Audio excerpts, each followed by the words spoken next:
नमस्कार दोस्तों, मेरा YouTube channel come and learn में आप सभी को स्वागत है। आइए इस वीडियो में हम लोग इंडियन सब कॉन्टिनेंट के 6 मेन फिजिकल फीचर्स के पेनिनसुलर प्लेट्यू के बारे में थोड़ा बात कर लेते हैं। ये पेनिनसुलर प्लेट्यू जो है वो बाकी सारे फिजिकल फीचर्स में से सबसे पुराना है और इसका कॉम्पोजिशन इग्नियस और मेटामॉर्फिक रॉक से हुआ था। पेनिनसुलर प्लेट्यू को नर्मदा रिवर 2 भागों में भगा देती है। एक है सेंट्रल हाईलैंड, दूसरा है डेक्कन प्लेट्यू। प्लेट्यू का मतलब है एक जगह जो थोड़ी ऊपर उठती है और ऊपर फ्लैट होती है। ठीक है, पहाड़ जैसे ही ऊपर की तरफ जाती है, लेकिन ये पहाड़ जैसे ऐसे नुकीली चोटी नहीं बनाती, ये ऐसे ऊपर जाती है, फिर यहाँ पे फ्लैट बनाती है, फिर नीचे आती है। इस रीजन को बोला जाता है प्लेट्यू।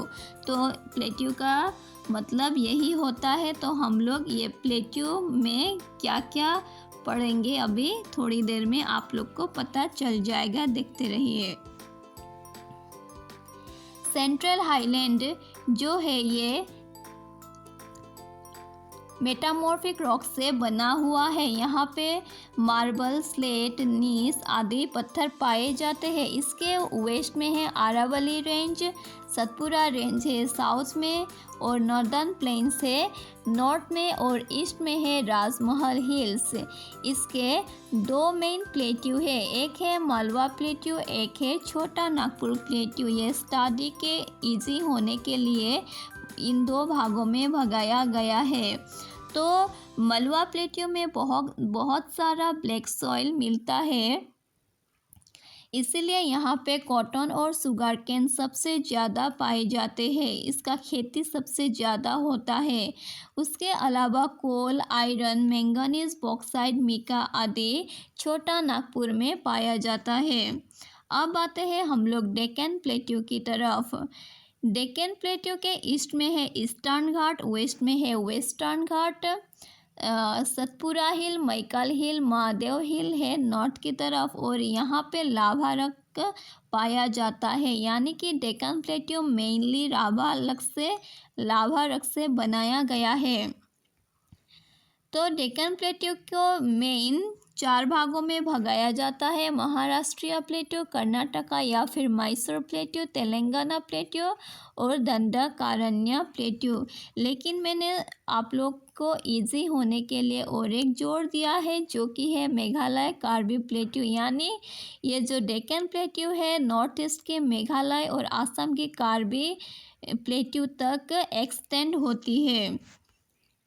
अभी जानते हैं ईस्टर्न घाट और वेस्टर्न घाट के बारे में। हालांकि ये सेंट्रल हाईलैंड और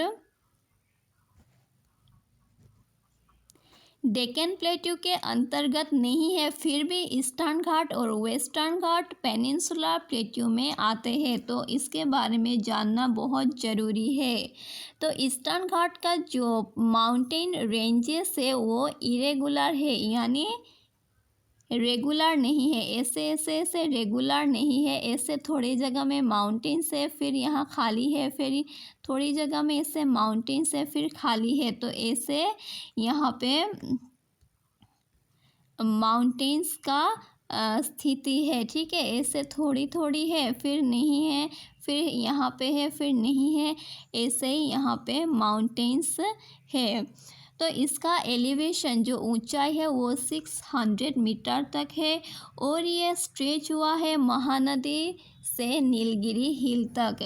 और जो स्टेट में है वो स्टेट्स हैं उड़ीसा, आंध्र प्रदेश, तेलंगाना, कर्नाटका और तमिलनाडु।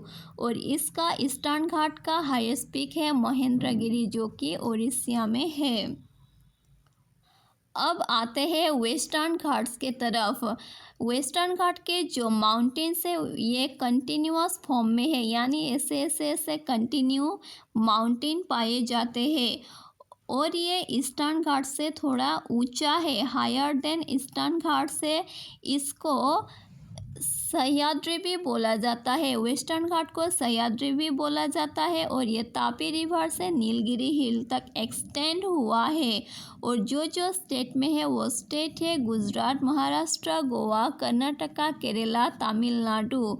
और इसका एलिवेशन जो है वो 900 से 1600 मीटर तक है। और इसका हाईएस्ट पीक है अनाईमुदी, जो कि केरला में पाया जाता है। तो आज के लिए इतना ही, फिर मिलेंगे अगले वीडियो में। Thank you.